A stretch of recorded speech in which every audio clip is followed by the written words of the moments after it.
जिला कांग्रेस कमेटी ने मनरेगा ग्रामीण किसान मजदूरों से जुड़े 5 अलग अलग मामलों को लेकर कलेक्ट्रेट के माध्यम से राज्यपाल के नाम ज्ञापन सौंपा। बड़ी संख्या में कांग्रेस कार्यकर्ता कलेक्टोरेट कार्यालय पहुंचे और विभिन्न मुद्दों को लेकर अपना विरोध जताया।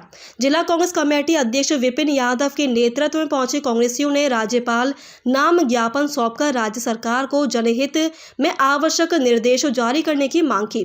विपिन यादव ने कहा कि मनरेगा जैसी कानूनी रोजगार गारंटी योजना को कमजोर करना ग्रामीण भारत के अस्तित्व पर सीधा प्रहार है।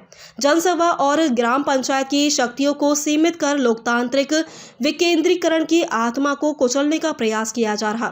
उन्होंने कहा कि समय पर अनेक किसानों को टोकन प्राप्त नहीं होने के कारण वे धान विक्रय करने से वंचित हो रहे। वहीं उन्होंने कहा कि धान विक्रय हेतु टोकन प्राप्त किसानों के घर घर जाकर भौतिक सत्यापन के नाम पर प्रशासनिक अधिकारियों को एवं कर्मचारियों द्वारा छापेमारी किया जाना उचित नहीं है।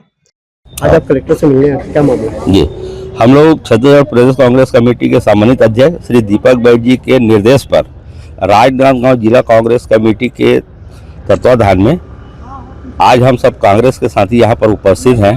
हम कलेक्टर साहब से अभी मिल करके आ रहे हैं और राज्यपाल महोदय के नाम से हम लोग ज्ञापन सौंपे कलेक्टर साहब को। उसमें 4-5 बिंदु है जिसको मैं आप सबको बताना चाहता हूं कि अभी जो हमारा राष्ट्रीय नेता श्री राहुल गांधी जी ने मनरेगा को लेकर जो विषय उठाया है, उस विषय को हम चर्चा की है कि जो मनरेगा का जो स्वरूप है उसको बदला जाए।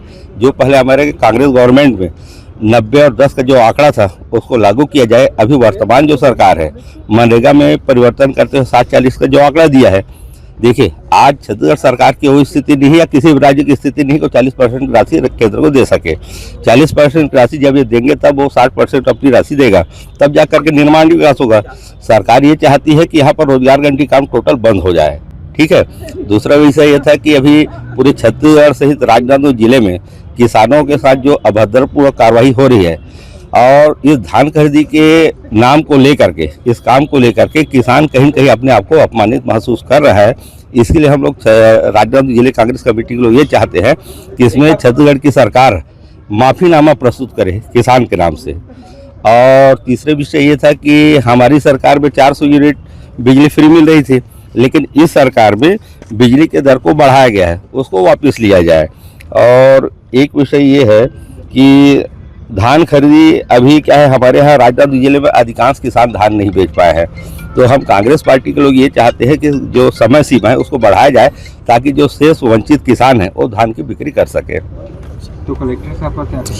कलेक्टर साहब ने आश्वासन दिया है कि आपका जो आवेदन है उसको मैं राज्यपाल महोदय तक पहुँचाऊँगा, ऐसा करके बोले हैं। शुभ नाम आपका? विपिन यादव, अध्यक्ष जिला कांग्रेस कमेटी ग्रामीण राजनांदगांव। कांग्रेस ने ज्ञापन में कहा कि महंगी बिजली दरों से आम जनता बुरी तरह से परेशान है। बढ़ते बिजली बिलों ने गरीब, मध्यम वर्ग, किसान और छोटे व्यापारियों की कमर तोड़ दी है। उन्होंने मांग की है कि कांग्रेस सरकार की 400 यूनिट निःशुल्क बिजली योजना को तत्काल लागू कर जनता को वास्तविक राहत दी जाए। देखिए, प्रदेश कांग्रेस के नेतृत्व में राजनांदगांव जिला कांग्रेस कमेटी के तत्वाधान में, संयुक्त तत्वाधान में शहर और जिला ग्रामीण दोनों के, आज कांग्रेस का एक प्रतिनिधि मंडल कलेक्टर से मिला है और माननीय कलेक्टर को माननीय गवर्नर के नाम से एक ज्ञापन सौंपा गया है, जिसमें प्रमुख मुद्दा ये है कि जो केंद्र की सरकार है जिसने मनरेगा जैसी नीति जो पूरे देश की, बल्कि देखा जाए तो पूरे विश्व की रोजगार के लिए एक बहुत अच्छी योजना थी, उसे बदलकर वीबी राम जी के नाम से दूसरी योजना लाई गई है, जो जिसका कि ज़मीनी धरातल पर इम्प्लीमेंट होना लगभग असंभव है।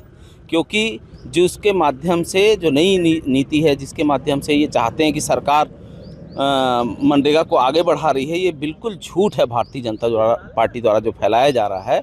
क्योंकि प्रदेश में जीएसटी के बाद जो स्थिति बनी है, लगभग सभी प्रदेशों में राज्य सरकार की वो स्थिति नहीं है कि वो 40% का भुगतान कर सके। वो केंद्र की सरकार, ये संभव ही नहीं हो पाएगा कि मनरेगा के जो मजदूर हैं वो पहुंचा सकें सुविधाएं और उनको रोज़गार दे सकें। और पहले जो ये योजना थी, जो गारंटी हुआ करती थी और संवैधानिक अधिकार था, और वो मजदूर जो थे उनको एक नागरिकता का जो अधिकार होता है उस तरीके का अधिकार था, जिसे हटाकर वर्तमान की सरकार ठेकेदारों का मजदूर बना रही है यहाँ के किसानों को और उनके हक को छीन रही है। इसके खिलाफ आज गवर्नर के नाम से एक ज्ञापन सौंपा गया है और साथ ही साथ जो स्थानीय मुद्दे हैं, किसानों में लगातार जो खाद और अपने धान बेचने में जो दिक्कतें आ रही हैं और परेशानियों का जो सामना करना पड़ रहा है, वो हम चाहते हैं कि प्रदेश सरकार उससे किसानों से माफ़ी मांगे और यहाँ की व्यवस्था को फिर से सुचारू अच्छे ढंग से करे और संबंधित अधिकारी पर कार्रवाई हो, जिस पर माननीय कलेक्टर महोदय जी ने भी आश्वासन दिया है कि अगर इस तरीके का कोई मामला उनके संज्ञान में और आता है तो कार्रवाई करेंगे। पहले भी वो कार्रवाई किए हैं और हम भी यही चाहते हैं कि ज़्यादा से ज़्यादा ऐसे अधिकारी जो किसानों को परेशानी दिक्कत का सामना कर रहे हैं और जो ठीक नहीं कर पा रहे हैं उन पर कार्रवाई हो और किसानों को अपना धान आसानी से बेचा जा सके। साथ ही साथ प्रदेश में जो किसान के साथ साथ जो जनता में जो बिजली दरों की बढ़ोतरी हुई है उसे भी वापस लेने की मांग की गई है और लगभग सभी विषयों पर हमने कलेक्टर से अपनी मांग को रखा है और उन्होंने आश्वासन दिया है कि इसे हम जल्द पूरा करेंगे, निराकरण करेंगे। मेरा नाम दीपक दुबे है, मैं प्रदेश कांग्रेस कमेटी का महामंत्री हूं और मनरेगा योजना का राजनांदगांव जिले का समन्वयक। राजनांदगांव से विजन टाइम्स न्यूज के लिए लोकेश रजक की रिपोर्ट।